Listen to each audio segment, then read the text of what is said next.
Welcome back to Procrastination Garage. My name's Matt. You can tell by the scenery behind me, I'm not at home. And this leads to the problem. I decided to take a few days off and go to our cabin in northeastern Oregon. Well, me and the dog. Hey, Skeeter. My transportation of choice was a Suzuki SX4, mainly because it gets good gas mileage, which means I couldn't bring a bunch of stuff to do some projects. And it's not like I don't have projects to do here. Mainly it's chainsaw work and cleanup. There was a tree down across this little driveway here, and I cut out the section that was blocking it, but I need to cut all that up into firewood. And then since then, this old rotted tree here has fallen down across the way. It needs to be cut up. You can see I've got a couple leaning up against a shower building there, and then here's the other end of the ones that were crossing the trail, so we've got that. And if you look at that tree right there and follow it up to the top,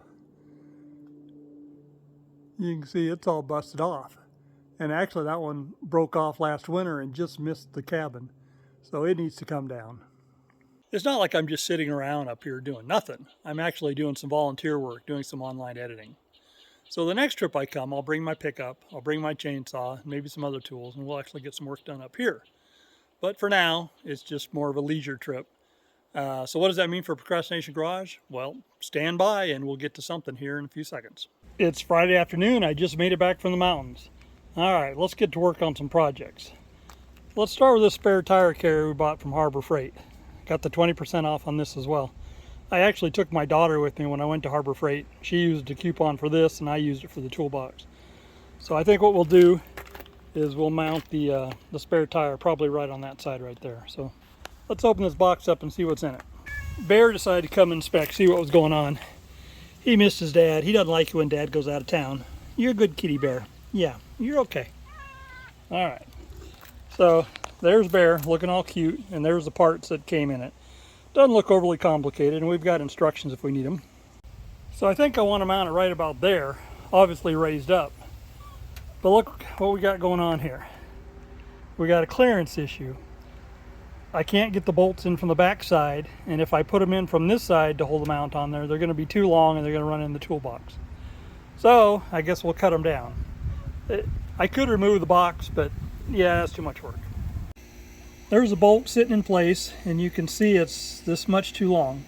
So what I'll do is I'll cut the bolt down about that much plus a 1/4 inch, all 4 bolts, and that'll give me enough room to get nuts in from the back side. So let's head down to the shop and do that. I'm a bad boy. That's from the last project. I didn't put everything away like I was supposed to. I'll take care of it this time, I promise. There's one cut. Let's go check it out before we cut the other 3. I think that's going to work just fine. Let's go cut the other 3. These 3 are now cut, so I've got 4 that are cut, but what kind of craftsman would I be if I didn't take and grind those edges? So I better go do that. I say craftsman, but really what the truth is I didn't want to cut my fingers on it when I was assembling it. Much nicer now. There it is, mocked in place. Attention to detail. These little back pieces here, it turns out that they're not drilled the same, and I had one of them flipped over. Maybe if I'd read the instructions I would have known that. No biggie. I took a couple seconds. So the spacing away from here, I've got it set so this tire here clears okay. Funny story, this tire here is a 14-inch tire, and the tires that came on the trailer were 15-inch, and I asked them to include a spare, and so this is what they tossed on. It wasn't until last year when I went to replace the tires that I realized that this is a different size tire, 14 versus 15. Now the bolt pattern's the same, it works just fine, but I wished I'd known that from day one. I'd have got the right one. Anyway, so the spacing on there works good for this tire, but if I have a flat and I have to throw one of those tires on there, it may not fit. But I'll be in a hurry and I'll just toss it in the back of the truck and maybe I'll adjust it later. So now let's get these bolts tightened up. Now the question is, are these SAE or metric? My guess is metric. We'll find out.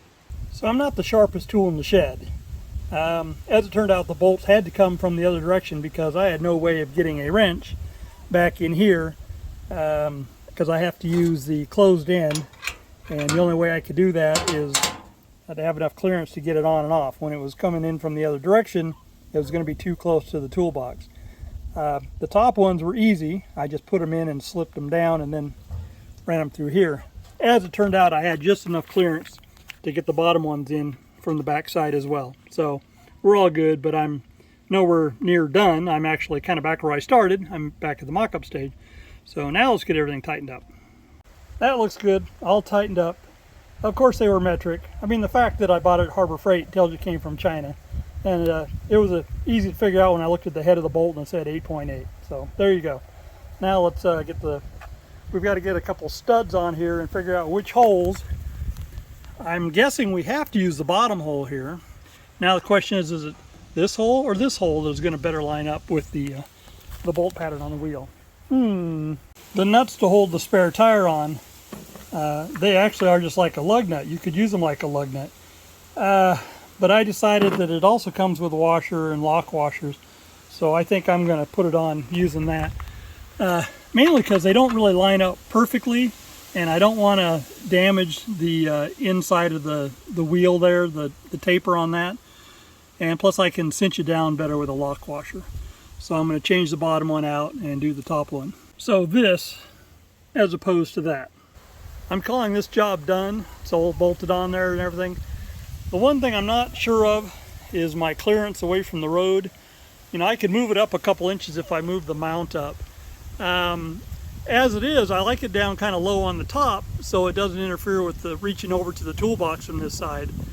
But the other side of that is I don't want it dragging if the situation dictates. They would mainly be off-road or something.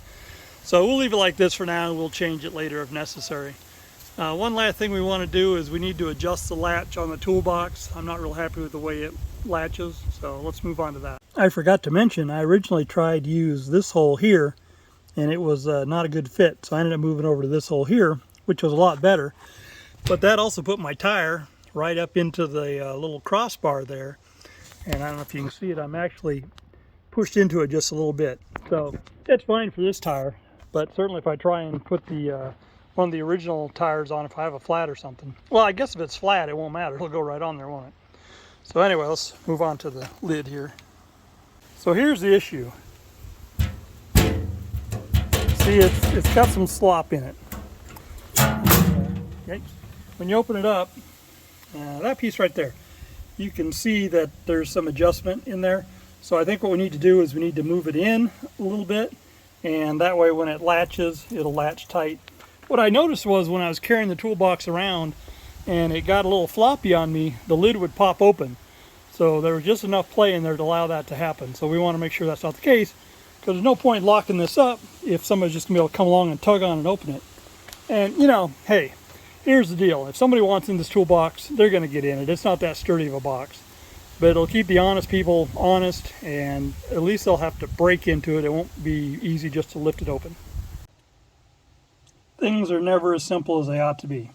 So there's the latch mechanism, and you can see when I close it, see, it seems like it's tight, but it's not really. Pops right loose, just pulling up on it anywhere.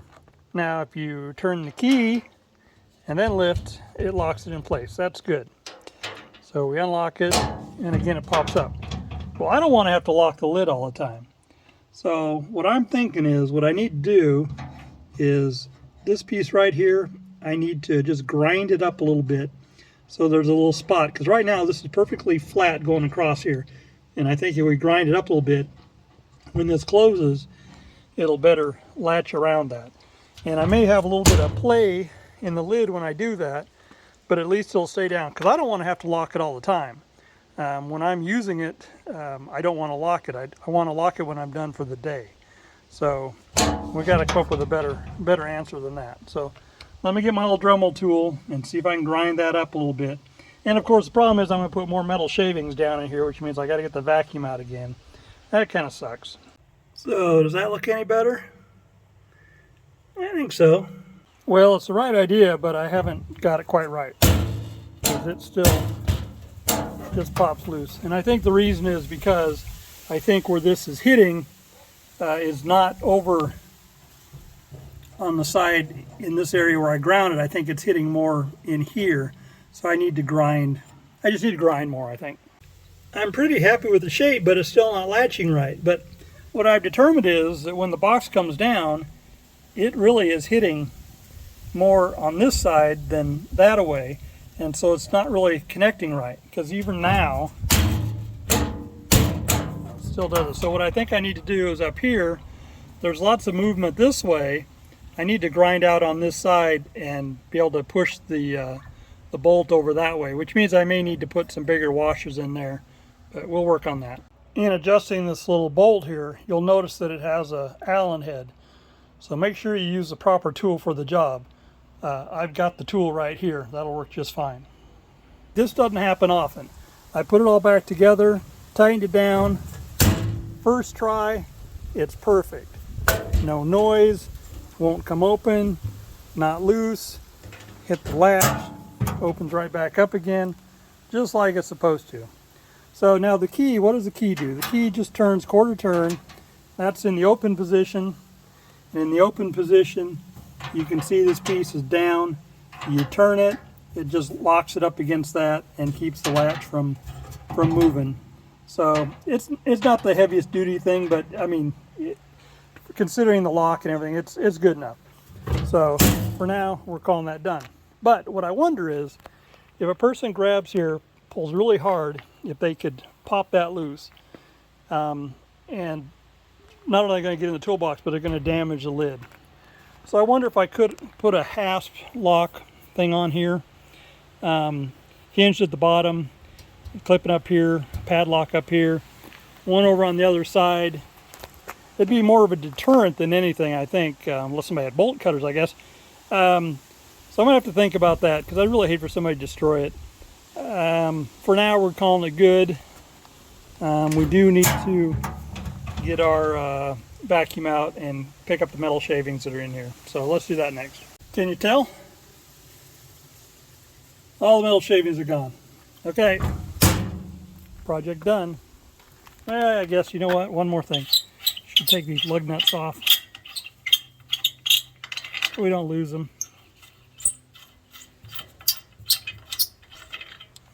I suppose we gotta take the key out too so we don't lose that. You see that? I put all the tools away. Don't bother looking underneath it. That's been like that for a while. We'll have to work on that. Anyway, Friday evening we're wrapping up. It's time to go out to dinner with my wife, and I think we're going to meet my daughter. So, see you tomorrow. How you doing, Bear? Yeah, you happy Dad came out to see you? That's not really why Dad came out. My wife's been complaining. You see that piece of plastic there? It's not supposed to be like that. So she blames me because I have a habit of running the thing up over curbs because it sits so low to the ground, you know, parking curbs and stuff. And I'm not taking responsibility for this, but it does need to be fixed. So let's see what we can do. The good news is it looks like this plastic piece, if I can get my finger up in there, right there, it just needs to be tucked up underneath the lip of the bumper there. Because if you follow it down and around, you'll see right about there it goes back up. So doesn't look too difficult. We can handle that. Look like our biggest problem is this one plastic clip here is pulled out, and then if you look up underneath, you can't really tell, but where the screw goes through the plastic is broken, so we may have to put a washer behind it. Let's get some tools. Are you here to help or are you here to hinder? Hello, Princess. How are you, little girl? What do you want? Aw, just want to be sweet, huh? Yeah. With luck, this is all we need to fix it. Got some sockets and a couple of containers of washers. It'll work. Let's get started pulling screws.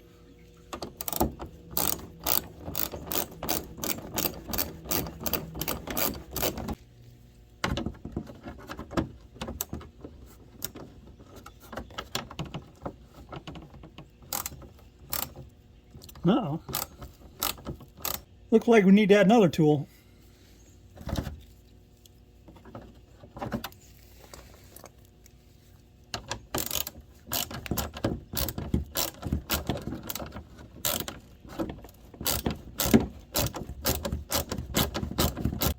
I probably could get by without doing this one, but we're going to do it just because.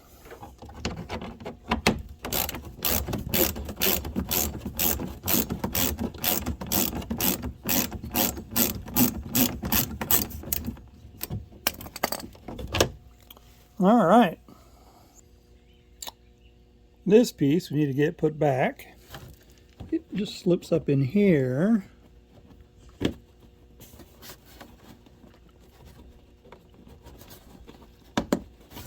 right, that's good. Now let's just fight this lip and get it tucked up under here.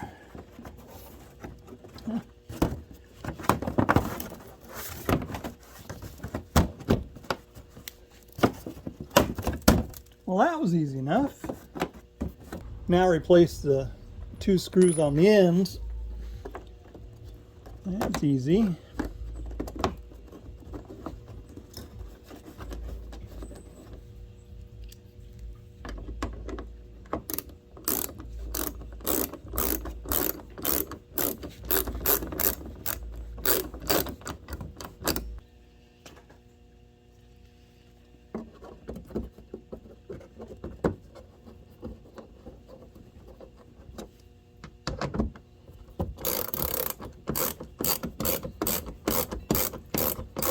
For this last one, since the plastic was ripped a little bit, I've got this washer here. It's a little oversized, so we'll use that.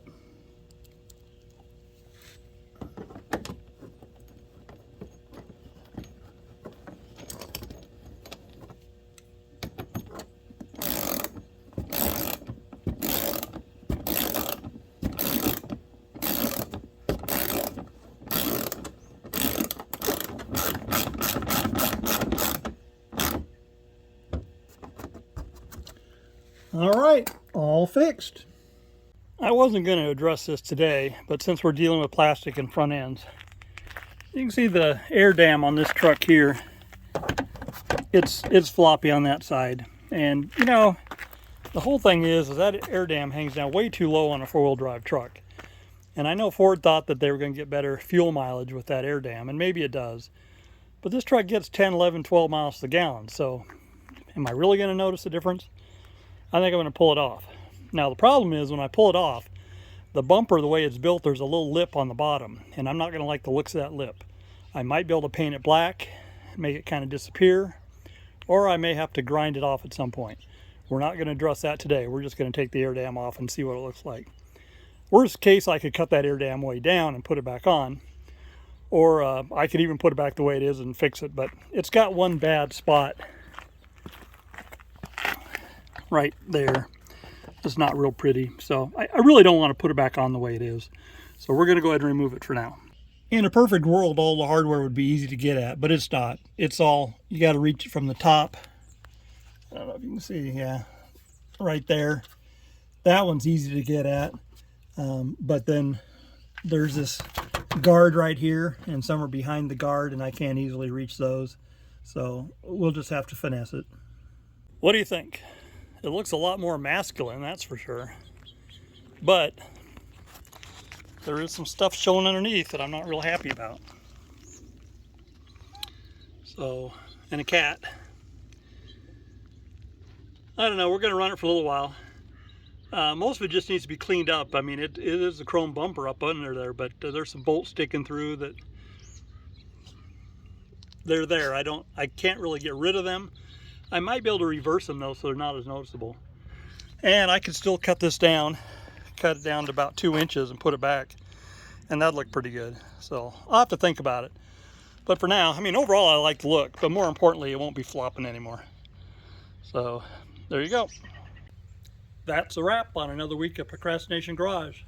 Remember, the goal of Procrastination Garage is to motivate me to get projects done. I hope you guys enjoy the content, but at the end of the day, it holds me accountable and keeps me doing stuff, so I'm not just sitting around playing on TikTok or watching other people do stuff on YouTube.